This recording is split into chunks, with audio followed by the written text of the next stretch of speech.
already know how it starts. It does not start with a dramatic event. It does not start with a crisis or a phone call or a piece of bad news. It starts in the silence. It starts the moment you open your eyes in the morning, and before you have spoken a single word, before you have moved a single muscle, your mind is already running, already rehearsing, already constructing scenarios that have not happened and may never happen. There is a conversation you need to have that you have been rehearsing for 3 days. There is a decision you cannot make because every time you get close to it, your mind produces 12 new variables you had not considered. There is something you said 2 weeks ago to someone whose opinion you cannot stop measuring yourself against. And at 3 in the morning, your brain replayed it again with the precision of a court stenographer who has nothing better to do. You are not lazy. That is the cruel part of this. Lazy men do not suffer this way. You are sharp. You notice everything. You feel the weight of every word before it leaves your mouth. You calculate consequences 3 steps ahead of every action, which means you are exhausted before you have done anything at all. You walk into a room and you are already reading the temperature of every person in it. You sit down for a meal and part of your mind is somewhere else entirely, running simulations, building contingencies, preparing for outcomes that statistical probability says will never arrive. And when someone asks you how you are doing, you say fine, because explaining the interior noise would take longer than either of you has patience for. This is not a character flaw. But it is costing you. It is costing you sleep. It is costing you presence, the ability to be fully inside a moment instead of hovering above it, analyzing it while it happens. It is costing you relationships because the people around you can feel when you are only partially there, when half of your attention is already in tomorrow or still stuck in last Tuesday. It is costing you energy that should be going toward the things you actually care about. And underneath all of it, there is a quieter cost that is harder to name, the growing suspicion that you will never be able to turn this off, that this is simply what your mind does, that this is who you are. Before you accept that conclusion, there is something you should know. Nearly 2,000 years ago, a man sat in a private room, not a philosopher's study, not a place of leisure, but a military tent on the banks of the Danube River, in the middle of a war he did not choose, leading an empire he had not asked for. And he wrote sentences to himself that read like a man trying to talk his own mind down from a ledge. He was not writing for publication. He was not performing wisdom for an audience. He was doing what you do at 3 in the morning when the noise gets too loud. He was trying to find the center. He was trying to remember what was real and what was constructed. He was trying, in his own careful and relentless way, to stop the spiral. His name was Marcus Aurelius. He was the most powerful man in the known world, and he struggled privately and persistently with exactly what you are struggling with right now. The scrolls he left behind, which we now call the Meditations, are not a monument to his wisdom. They are evidence of his effort. They are the written record of a mind at war with itself, learning, slowly and imperfectly, to become still. That is the man whose words we are going to examine today, not as a distant sage, not as a marble statue in a museum, but as a man who understood, from the inside, what it costs to think too much, and who found, through decades of disciplined practice, a way through it. The question is not whether his methods work. History has answered that. The question is whether you are willing to apply them, not as philosophy, not as intellectual exercise, but as daily practice.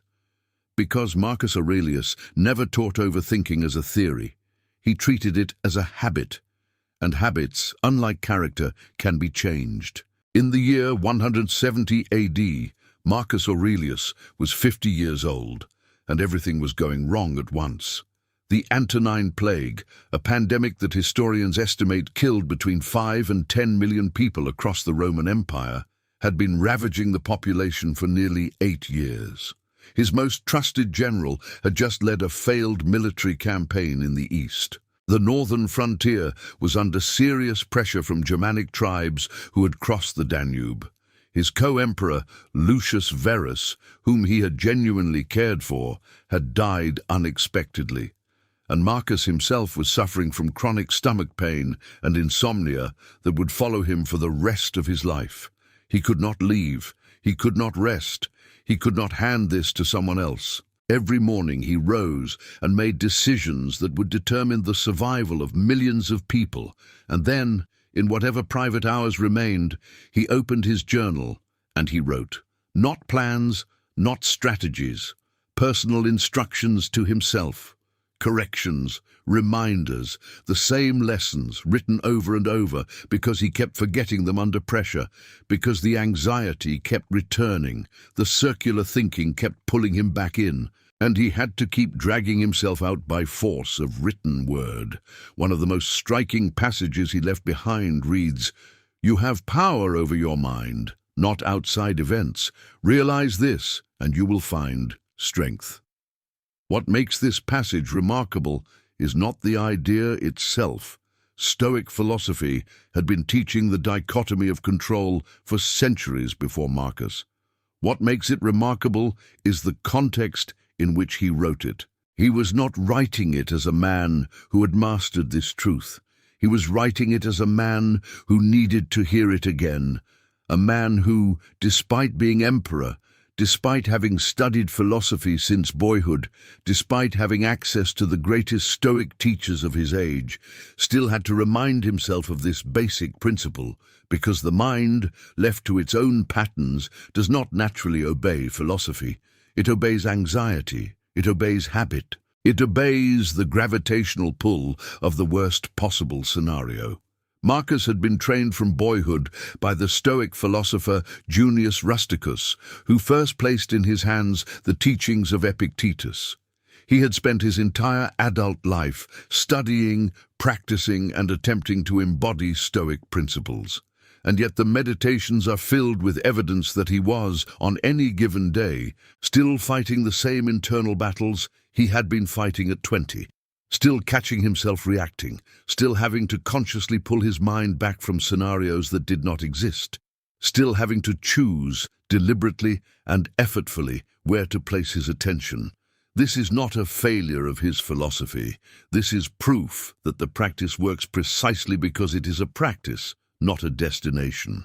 There is a specific episode recorded by the historian Cassius Dio that reveals something essential about how Marcus managed his inner life under pressure.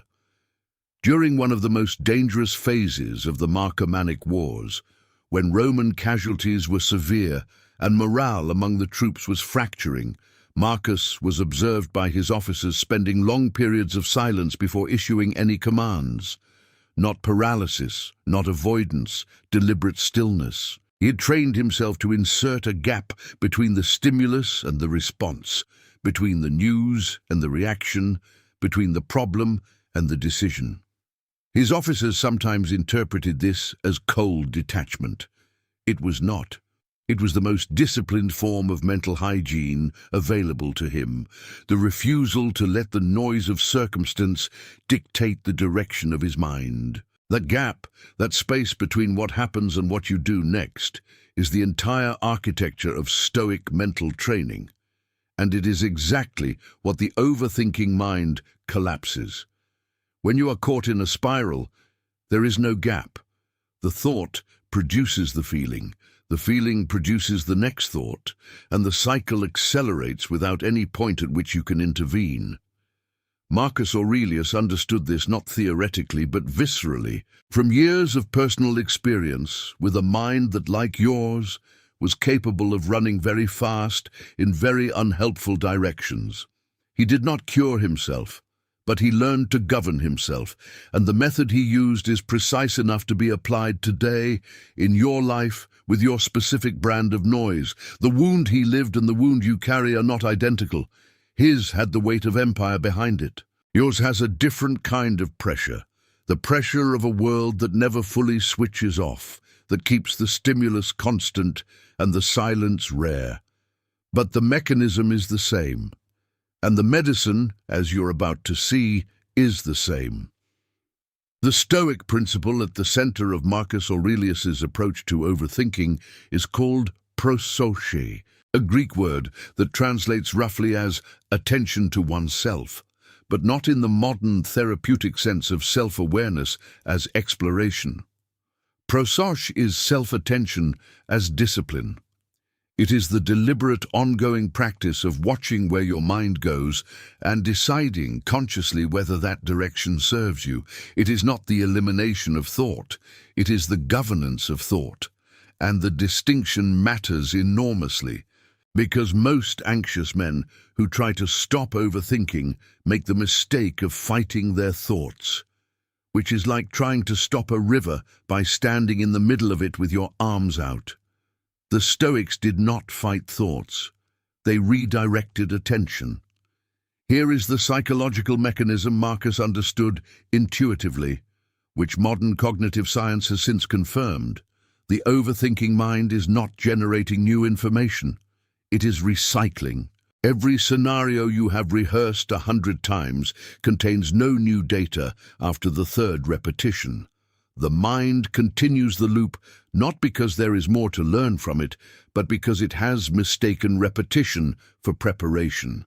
It believes, on some pre-rational level, that if it runs the scenario enough times, it will find the version in which nothing goes wrong. It will never find that version. It does not exist. But the search continues regardless, burning energy and eroding presence with every cycle. Marcus wrote in Book 5 of the Meditations, "Confine yourself to the present." 3 words in their simplest translation, but the philosophical weight behind them is substantial. The Stoics taught that past and future exist only as mental constructs. The past as memory, the future as projection. Neither is real in the sense that the present moment is real, and both, when allowed to dominate attention, function as thieves. They steal the only thing you actually have, the capacity to act now, with what is in front of you, with what is actually within your control. The anxious mind lives almost exclusively in constructed time, in the replayed past and the imagined future, and the present, which is the only place where life actually occurs, becomes a thin, neglected sliver between 2 vast territories of mental noise. The practice Marcus prescribed for himself, and which he repeated throughout the Meditations with the persistence of a man who kept needing it, was deceptively simple. When he noticed his mind moving into constructed scenarios, he asked one question: is this within my control, or is it not? If the answer was yes, he asked a second question: what is the appropriate action right now? If the answer was no, he applied what the Stoics called amor fati, not a passive resignation, but an active acceptance of the uncontrollable as part of the fabric of reality. Not, this is fine, but this is real, and my energy spent fighting the reality of it is energy I am stealing from the present. The spiral stops not when you defeat it, but when you withdraw the fuel that sustains it, which is the belief that thinking about it longer will eventually produce control over it. Modern psychology has arrived at almost identical conclusions through a different path. Cognitive behavioral therapy identifies rumination, the repetitive focus on distress and its possible causes and consequences, as one of the primary mechanisms sustaining anxiety disorders. Research from Yale and Oxford on attentional control consistently shows that the ability to redirect attention, not suppress thought, but actively redirect, is one of the most powerful predictors of psychological resilience. Marcus Aurelius was practicing attentional redirection in a Roman military tent in 170 AD. He called it Prosoche. Researchers now call it cognitive diffusion or attentional retraining. The name has changed. The mechanism has not. Here is the practice you can begin today, not tomorrow, not after you have thought about it more, which would be its own irony. Tonight, before you sleep, take a piece of paper and draw a line down the middle. On the left side, write every thought that has been looping in your mind today, every scenario, every conversation, every concern. On the right side, write one word next to each, either mine or not mine. Mine means it is within your direct control and requires a concrete action. Not mine means it exists outside your sphere of influence, someone else's behavior, an uncertain future outcome, a past event that cannot be changed. For everything in the not mine column, you do not think about it further tonight, not because you are suppressing it, but because you are making a deliberate, conscious decision to withdraw your attention from a territory where your presence produces nothing.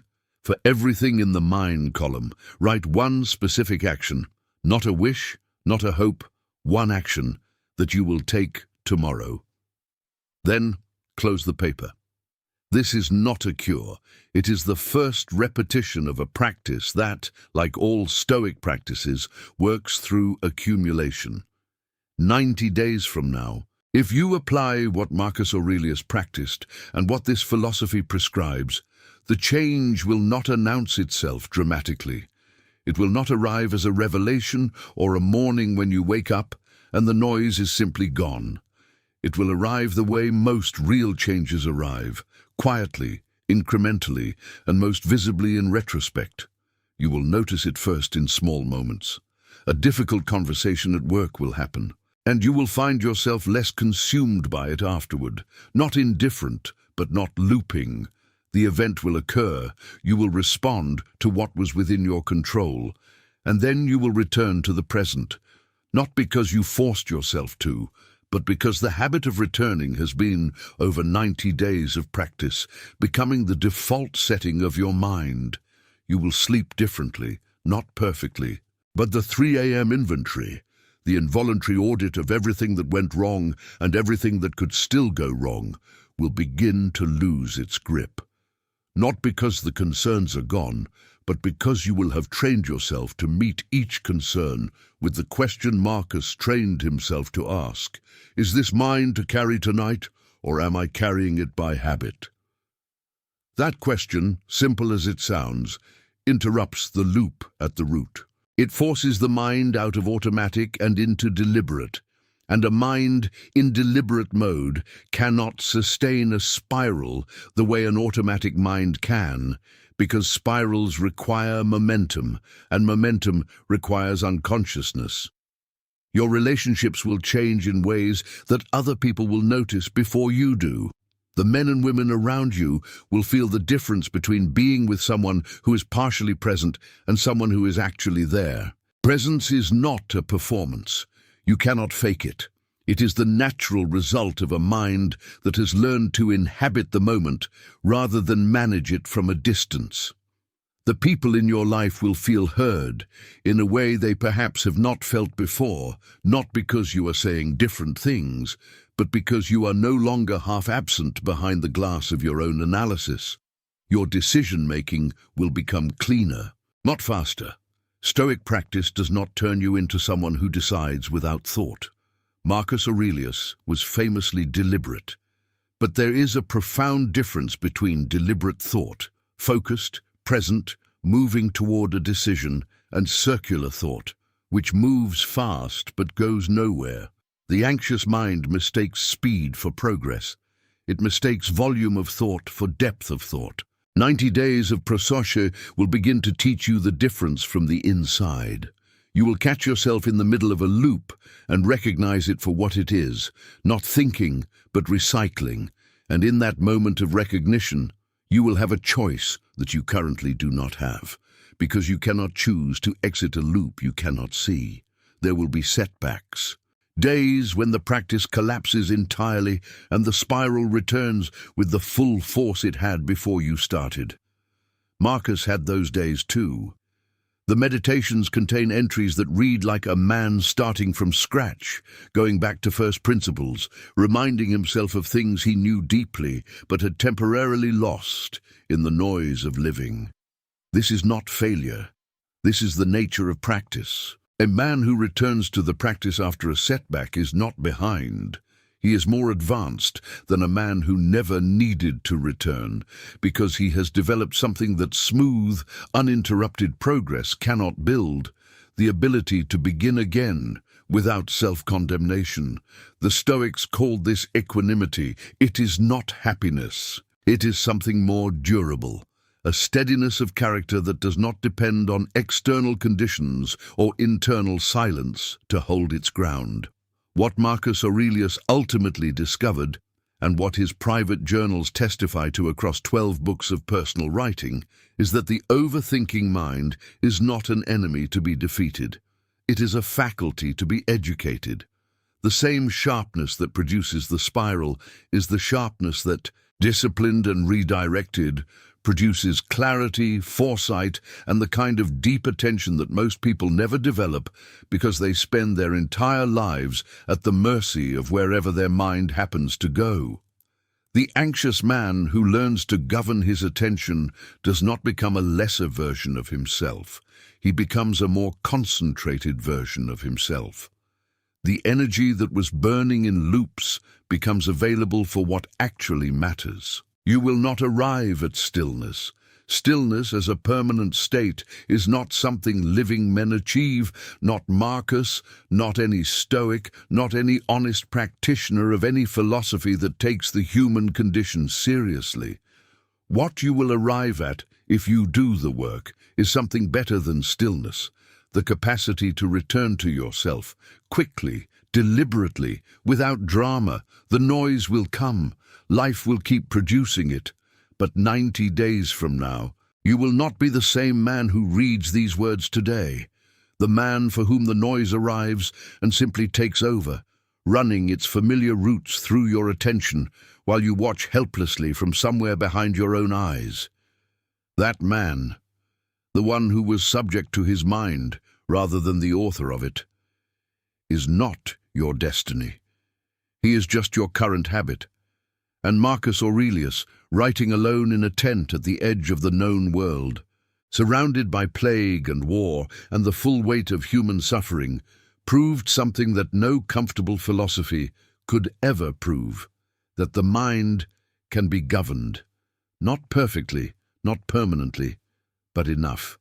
Enough to live with presence, enough to act with clarity, enough to be in the only moment that has ever existed or ever will, this one, fully, quietly, and unapologetically here. The Stoics did not promise you the absence of noise. They promised you something far more useful: the knowledge of how to find the silence inside it.